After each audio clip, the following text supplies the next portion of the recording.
दोस्तों, गद्दी के सेवादार चैनल पर आपका हार्दिक स्वागत है।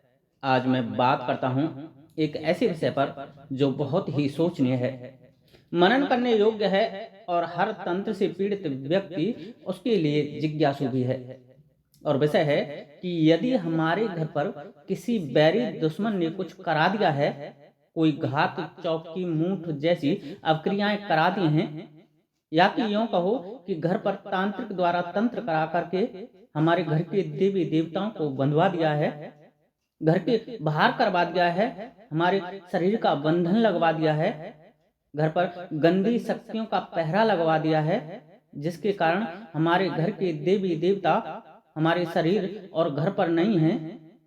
फिर हमें रात्रि में सपनों के माध्यम से कौन सी शक्ति दृश्य दिखाती है, कौन सी शक्ति फिर हमारी सहायता करती है, कौन हमारा मार्गदर्शन कर रहा होता है। आज इन्हीं सब बातों पर मैं चर्चा करने वाला हूं, इसलिए एक एक शब्द को ध्यान से सुनना और इतनी ध्यान से सुनना कि तुम्हारे मन के हर डाउट क्लियर होते चले जाएं। इसलिए वीडियो को अंत तक जरूर सुनने की कोशिश करना यदि तुम बहुत समय से तंत्र से पीड़ित हो तो।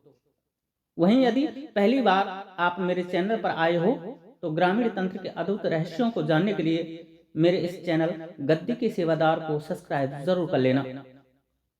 क्योंकि कारण है दोस्तों, यदि हमारा सब कुछ तंत्र से बंधा पड़ा है, हमारी सहायक शक्तियां जब हमारे पास ही नहीं है, तो सपनों के माध्यम से हमें सचेत कौन कर रहा होता है।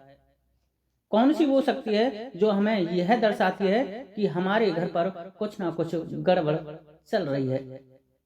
दोस्तों, यह सब जानने से पहले तो आप पहले यह जान लीजिए कि जब कोई तांत्रिक हमारे दुश्मन से मिलकर के तंत्र करता है तो उसकी तंत्र करने की क्रिया क्या होती है, प्रोसेस क्या होती है, अर्थात वह तंत्र हमारे घर पर कैसे करता है। दोस्तों, बिना विभीषण के रावण को नहीं मारा जा सकता था, बिना सुग्रीव के बाली का वध नहीं किया जा सकता था, बिना मंत्रा के किसी के घर में फूट नहीं पाड़ी जा सकती है।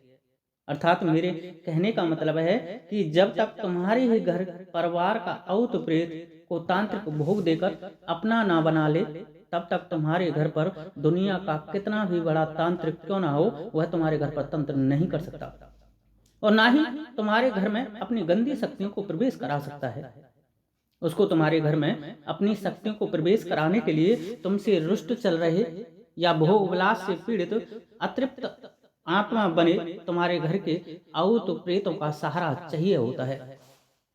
वह तांत्रिक पहले तुम्हारे दुश्मन से तुम्हारी बेसिक नॉलेज लेता है, अर्थात तुम्हारा पता, एड्रेस, तुम्हारा फोटो, कोई कपड़े जो तुमने पहनकर यूज किए हों, तुम्हारे पैर की मिट्टी, तुम्हारे सिर का बाल आदि आदि, इनमें से लेकर वह तुम पर तंत्र करने का अपना प्रयोग, अपना प्रोसेस करना चालू करता है। उसके बाद वह अपनी शक्तियों से तुम्हारे बारे में आंतरिक सूचना मुहैया करता है, अर्थात भीतरी सूचना कि आपके साथ कौन कौन से देवी देवता चल रहे हैं, कौन कौन से देवी देवता आपकी सहायता कर रहे हैं और कौन कौन से देवी देवता आपसे आउट चल रहे हैं, अर्थात आपके घर के कौन से औत प्रेत आपसे नाराज चल रहे हैं। और जो तुमसे नाराज चल रहे औत प्रेत होते हैं, यह उनको अपना मोहरा बनाता है, उनको भोग प्रसाद देता है, उनसे मित्रता करके अपने कार्य को अंजाम देता है और अपने गंदे प्रेत उसके साथ लगा करके आपके घर में प्रवेश कराने की कोशिश करता है। और इसके लिए वह आने वाली अमावस्या को चुनता है। कारण है कि आप अमावस्या को अपने घर में भोग देते हो, अपने घर के औत प्रेतों को। उस दिन ब्रह्मा के वचन के अनुसार आपके औत प्रेत जहां भी होंगे वहां से वो भोग लेने आपके घर जरूर आएंगे। अब चूंकि ये औत प्रेत अपने हैं तो भोग लेने आपके घर जरूर आएंगे और इन्हीं के साथ आते हैं वो दुष्ट प्रेत जो उस तांत्रिक ने तुम्हारी बर्बादी के लिए तुम्हारे दुश्मन के कहने पर लगाए हैं। दूसरा, हमें ज्ञान ना होने के कारण कि अपने औत प्रेतों को हमें कैसे भोग देना चाहिए, यह अज्ञानता हमारी रहा सत्यानाश करा देती है। क्योंकि जब हम भोग देते हैं तो लास्ट में बोल देते हैं कि भूले बिस्टे सब ले लेना, और जब आप ये बोलते हो कि सब ले लेना, तो वो भी प्रेत उस भोग को ग्रहण करते हैं जो उस तांत्रिक ने तुम्हारी घर की बर्बादी के लिए लगाए हैं। इसलिए दोस्तों, भोग देते वक्त आपको कदापि ऐसे शब्द नहीं बोलने चाहिए कि सब ले लेना। दोस्तों, भोग देने का एक वचन होता है, और वह वचन ऐसा है कि सिर्फ आपके ही घर के औत प्रेत भोग लेंगे, ना कि कोई और। मतलब यदि किसी तांत्रिक ने या स्वतः ही आपके औत प्रेतों के साथ यदि कोई मसान कसाई लग रहा है, तो वह भी भोग नहीं ले सकता, ये मेरा दावा है। इसलिए भोग आपको कैसे देना चाहिए, यदि यह सब तुम जानना चाहते हो तो चैनल को सब्सक्राइब जरूर कर लेना, क्योंकि मैं आने वाली वीडियो में इसके बारे में आपको जरूर बताऊंगा। अब यहां तक तो आप क्लियर हो गए होंगे कि तांत्रिक हमारे घर में तंत्र घुसाता कैसे है। अब आगे आप यह जान लीजिए कि फिर हमें सपना कौन दिखाता है जब हमारा सब कुछ बर्बाद हो गया, जब हमारे घर में सहायक देवता रहे ही नहीं, तो फिर हमारी मदद कौन करता है, हमें चेटक कौन देता है, हमारे साथ गंदी हरकत कौन करता है। तो सुनिए, जो ये हमारा औत व प्रेत है, जिसके के साथ वह गंदी प्रेत आत्मा उस दुष्ट तांत्रिक ने लगाई है, वह औत प्रेत ही अब हमें यह सब करा रहा होता है। क्योंकि इस साले विभीषण की अब खुद जान आफत में आई पड़ी है।